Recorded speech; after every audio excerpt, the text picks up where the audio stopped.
Siyalamukela kumsakazo wethu Ntepe-Manama Community Radio, ibizo uNomvelo Ndlovu. Namhla sihlangana labogatsha beWorld Vision lapho bevula izakhiwo zokufundela ezabantwana bentalale Primary School engezansi yaseGwanda kanye leithuthukisa Primary School eseGwanda North. Sizathi sizwe ubaba okhokhela ugatsha leWorld Vision echaza abakwenzileyo kanye lenjongo yabo njengeWorld Vision.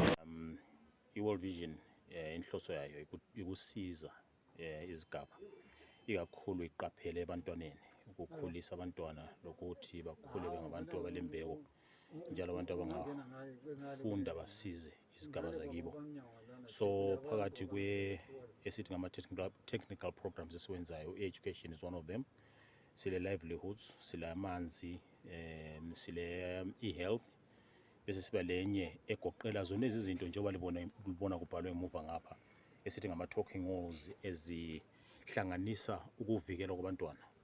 So i-talking wall idea ngokuthi kube le message ukuthi umntwana wonke lo mzali uyenelisa ukuthi ayibona ayibale isize ekuqoleni ingqondo zabantu mayelana ngokudlwengulo kwabantwana lokhu abantwana abantu abalamalungelo abo kumele agcinwe alondolozwe baphathwe kuhle.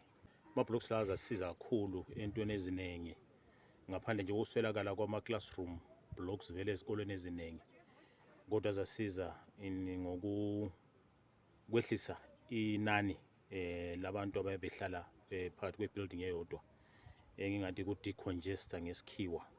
Njengoba libonile lapha esikhona lama-desk amatsha afakiweyo, i-social distance inanzelelwe njalo le ndawo yakhona ibetha umoya.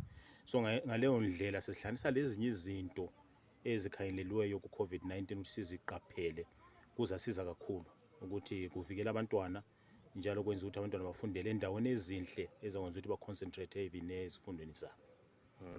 Uhlelo lolu beqalise kuhle kakhulu ngoba solesikhatshana uqalisile, kodwa indaba yama-lockdown leya isiphambanisela into eziningi kakhulu ngokwesikhathi esithi izikolo bezivaliwe.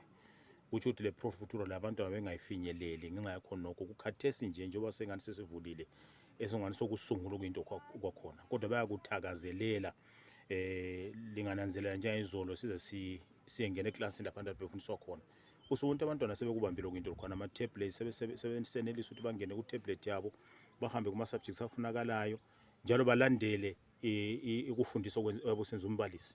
So khonokho kuqakathekile, into enhle njalo ngokukhangela lapha esesikhona emhlabeni esiphila kuwo i-digital usage is the in thing. Hayi kube lokuntshontsho okuningi kubambanisa khona lapha eGwanda lelupane ngoba kulapho kukhona i-digital yona le eProfutura is cover over 200 schools.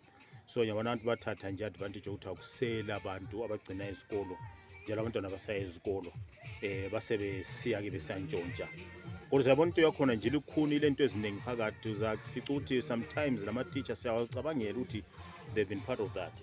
Usizwa njenge-statement abasikhulumayo labazali abanye bayabekwazi okwenzakalayo, kodwa so esikukhuthazayo ukuthi bayithathe into babone ukuqakatheka kwayo ngaphandle ukuthi ama-gadgets akhona adula kangaka ngabakubona ukuthi kuletha inguquko ebantwaneni babo, i-advantage yabo. So bangakuthatha ngaleyo ndlela baza kugcina into lokhu bakugogose bananzelela ukuthi kumele kugcinwe ngokupheleleyo ukuze bangalahlekelwa imfuyo enkulu kangaka. Siyabonga abalandeli bomsakazo, sibonga njalo lo msebenzi oyenziwa yiWorld Vision ekuthuthukeni izigaba zakithi. Sithemba izigaba zonke zizaqhubeka zixhasana leWorld Vision ekuthuthukiseni izigaba. Olilethela lezi zindaba nguNomvelo Ndlovu. Asihlanganeni kuFacebook Ntepe-Manama Community Radio, Twitter @Ntepe-Manama, la ku YouTube. Libe lelanga elihle.